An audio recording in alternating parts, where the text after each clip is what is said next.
সম্মানিত কৃষক ভাই বন্ধুরা, আমি আজকে দুটি জিনিস আলোচনা করব এই ভিডিওটি অবশ্যই শেষ পর্যন্ত দেখবেন এবং সঙ্গে থাকবেন।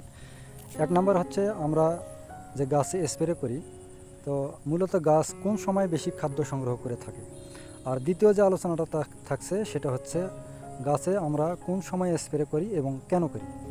তো আসুন, আমি আজকে প্রথম যে কথাটা বললাম, যে পয়েন্টটা বললাম, সেটা হচ্ছে গাছ কোন সময় বেশি খাদ্য সংগ্রহ করে থাকে।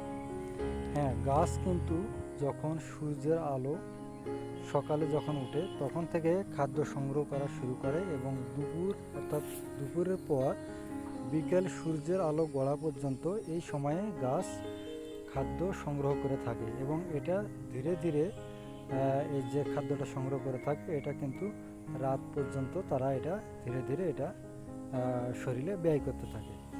দ্বিতীয় যে আলোচনা করব সেটা হচ্ছে গাছ আমরা যে স্প্রে করে থাকি এটা বিকেলে এবং সকালে কেন বলে থাকি। মূলত গাছে যখন আমরা স্প্রে করি সকালে এবং বিকেলে তাপমাত্রা হালকা থাকে। যদি আপনি কীটনাশক স্প্রে করার সময় ধরে নেন যে একটু মাত্রা বেশি হয়ে গেল অথবা একটু কম হলো, সেই যে তারতম্যটা থাকে এটা থেকে রেহাই পাওয়ার জন্য এবং যেন গাছের কোনো ক্ষতি না হয়, পাতা যেন পুড়ে না যায়, সেজন্য গাছে স্প্রে করার সময় অবশ্যই খেয়াল রাখবেন।